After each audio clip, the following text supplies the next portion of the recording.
अब दक्ष रोज जुआ और सट्टा खेलने लगा और रोज ही वो बहुत सारा पैसा जीतने लगा, क्योंकि कर्ण पिशाचिनी अब उसके साथ थी और वो दक्ष को आने वाले समय की जानकारी पहले ही दे देती थी, जिससे दक्ष हर बार पैसे कमाने में सफल रहता और ऐसा करते हुए वो काफी लोगों की नज़र में भी आ गया था। दक्ष ने कुछ ही दिनों में खूब पैसा कमा लिया, बड़ी गाड़ी ले ली और एक आलीशान घर भी अपने परिवार के लिए बना लिया था। और साथ साथ कर्ण पिशाचिनी को जो स्थान दिया था और जो प्रेमिका का रिश्ता उसके साथ था, वो उसको भी अभी तक ठीक से निभाता आया था। उसके दोनों दोस्त उसके बारे में ही उसके पीछे बात करते रहते थे और कहते थे कि कल तक ये हमारी गाड़ी में घूमता था, इसकी जेब खाली रहती थी और इसके इतने फटे हाल थे, लेकिन समझ नहीं आ रहा कैसे इसको इतने पैसा कमाने का तरीका मिल गया। ये सब सामान्य तो नहीं है, कुछ तो गड़बड़ पक्का है। दोनों ने सोचा कि हम इसका पीछा करके और इस पर नजर रखकर इसके पैसे कमाने का राज जान लेते हैं। कामयाबी की चकाचौंध से दोस्तों की आंखें चौंधी आईं। कपिल और विनीत अब दक्ष का पीछा करने लगे। वो जहां भी जाता, दोनों उसके पीछे साएं की तरह सुबह से शाम तक लगे रहे। फिर जैसे ही अंधेरा हुआ तो दोनों ने देखा कि एक सुंदर और पतली सी लड़की दक्ष से मिलने एक सुनसान जंगल जैसी जगह आई। फिर दोनों कहीं अंदर घने जंगल में चले गए और कपिल और विनीत दोनों को ही दिखना बंद हो गए। काफी देर इंतजार करने के बाद भी जब दोनों कहीं नहीं मिले तो कपिल और विनीत घर के लिए निकल गए और कल फिर दक्ष का पीछा करने का कहकर दोनों अपने अपने घर आ गए। अगले दिन दोनों ने सोचा कि दक्ष को शराब पिलाकर उससे सब उगलवा लेते हैं। फिर क्या था, दोनों दक्ष को लेकर शराब पीने चले गए। विनीत के पुराने घर में बैठकर तीनों शराब पीने लगे। कपिल और विनीत ने शराब काफी कम पी और दक्ष को ज्यादा शराब पिला दी, जिससे दक्ष अपने होश खो बैठा। फिर उसने कपिल और विनीत को अपनी कर्ण पिशाचिनी वाली सारी बातें बता डाली, जिससे कपिल और विनीत डर गए और हैरानी से दक्ष को और फिर एक दूसरे को देखने लगे। कुछ देर बाद दक्ष ने बोला, मुझे अपनी प्रेमिका के पास जाना है, इसलिए अब मैं यहां से जा रहा हूं, नहीं तो वो बहुत गुस्सा हो जाएगी। और दक्ष वहां से निकल गया। कपिल और विनीत को अब भी अपने कानों पर यकीन नहीं हो रहा था कि ये कैसे हो सकता है, और ऐसा तो हमने बस आज तक सुना ही था। सिद्धि को छीनने का दुस्साहस। काफी सोचने और बातचीत के बाद दोनों ने अब कर्ण पिशाचिनी को दक्ष से छीनकर अपने वश में करने और उससे फायदा उठाने की ठान ली। फिर कपिल ने कहा कि मैं एक शमशान वाले तांत्रिक को जानता हूं जो पैसा लेकर ऐसा कर सकता है। दोनों अगले ही दिन सुबह तांत्रिक बाबा के यहाँ शमशान में जा पहुंचे, जहां सारी बात सुनकर तांत्रिक बाबा बोले कि ये बहुत जान जोखिम का काम है, इसमें किसी की जान भी जा सकती है, इसलिए मैं इसका खर्च भी ज्यादा लूंगा और सारा पैसा मुझे काम शुरू होने से पहले ही चाहिए। विनीत पहले तो तैयार नहीं हुआ, फिर कपिल ने विनीत को मना लिया। फिर अगले ही दिन दोनों घर से पैसे लेकर तांत्रिक को दे दिए। दो महाशक्तियों का टकराव। तांत्रिक ने दोनों को अपने शमशान में बने छोटे से कमरे में ले जाकर सारी बातें बताने लगा कि कर्ण पिशाचिनी को घोर साधना से सिद्ध किया जा सकता है। दक्ष ने कड़ी लगन से कर्ण पिशाचिनी को प्रसन्न किया और अपने सभी काम उसी से कराए हैं। तुम लोग उसको साधना से तो प्राप्त नहीं कर सकते, क्योंकि ये काम अत्यंत कठिन होने के साथ जान के जोखिम का भी है, इसलिए मैं उसको दक्ष से छीनकर तुम्हें दे सकता हूं। अगर आप ऐसी घटनाओं में रुचि रखते हैं तो हॉरर स्टोरीज इन हिंदी पढ़कर इन रहस्यमय किस्सों का सच जानें। फिर वो तुम्हारे सभी काम कर सकती है। मैं अपनी पूरी कोशिश करूंगा कि वो तुम्हारी सभी इच्छाएं पूरी करने पर मजबूर हो जाए, मगर तुम्हें पहले दक्ष को कर्ण पिशाचिनी से दूर करना पड़ेगा, जिसके लिए कल शाम से ही हमें कुछ तंत्र क्रियाएं करके कर्ण पिशाचिनी को काबू करने के लिए तैयारी करनी पड़ेगी, और यहां तक भी हो सकता है कि दक्ष की जान ही चली जाए। कपिल और विनीत दोनों दक्ष की जान जाने वाली बात सुनकर भी हिचकिचाए नहीं और तांत्रिक से तंत्र की तैयारी करने के लिए कहकर वहां से निकल गए। अगले दिन शाम को कपिल और विनीत पहले तांत्रिक से मिलने गए, जहां उसने तंत्र की पूरी तैयारी कर रखी थी। फिर वो तांत्रिक से दक्ष को लाने का बोलकर वहां से निकल गए।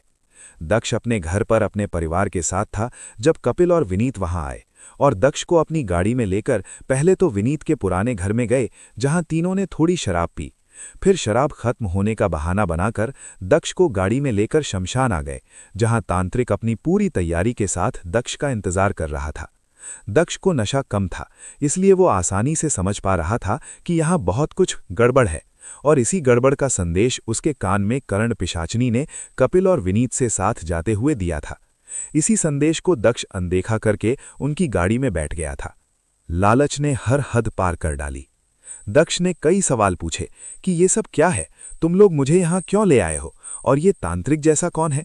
इन सवालों का जवाब देना कपिल और विनीत ने जरूरी नहीं समझा, और अगले ही पल में तांत्रिक ने दक्ष पर मंत्र पढ़कर राख फेंक दी, जिससे दक्ष खड़े खड़े गिर गया। फिर कपिल और विनीत ने दक्ष को तांत्रिक ने जो धूना जलाया हुआ था वहीं लेटा दिया।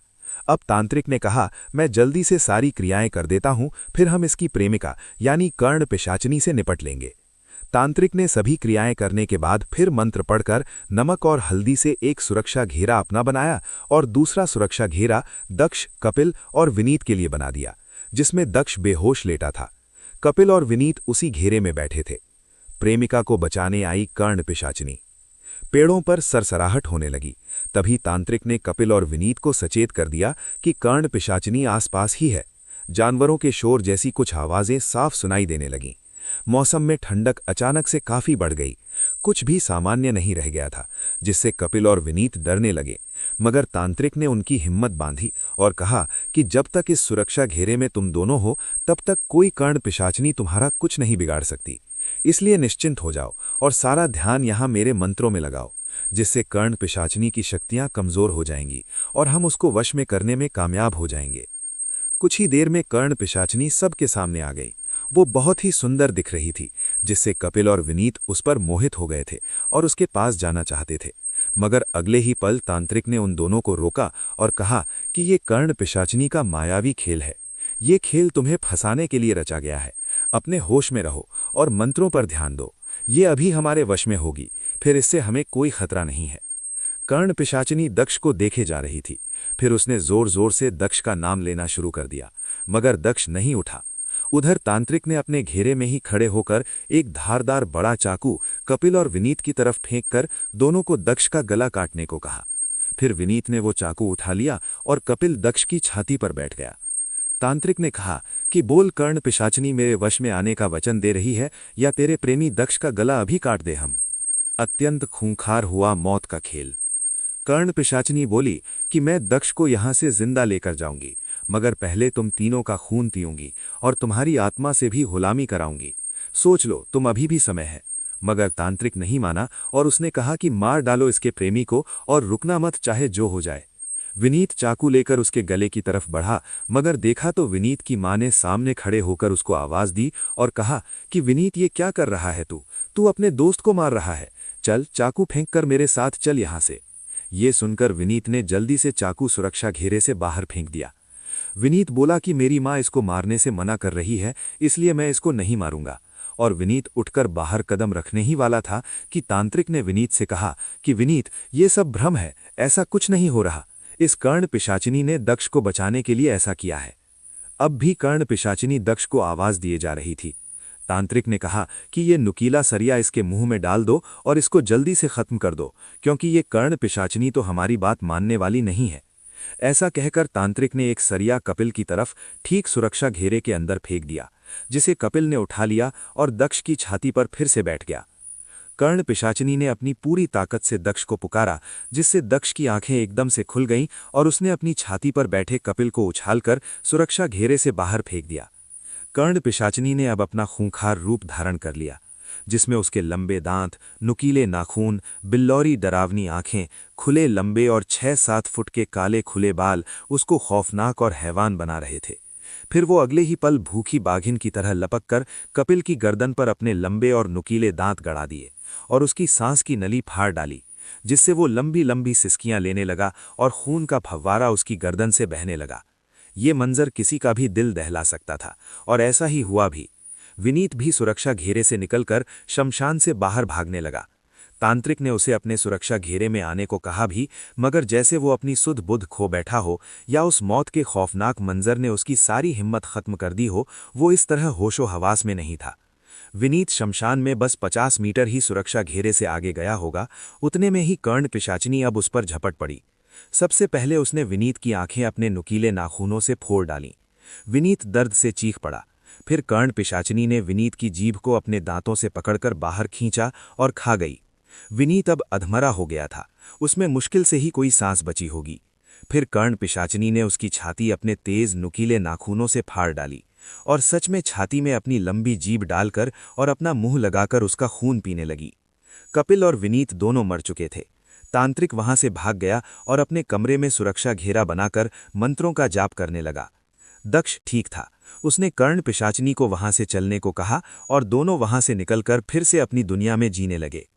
अगले दिन जब तांत्रिक अपने कमरे से सबके बुलाने पर भी नहीं निकला तो दरवाजा तोड़ा गया और सबने देखा कि तांत्रिक पागल हो गया है। उसके बाद तांत्रिक का पूरा जीवन पागल खाने में ही गुजरा।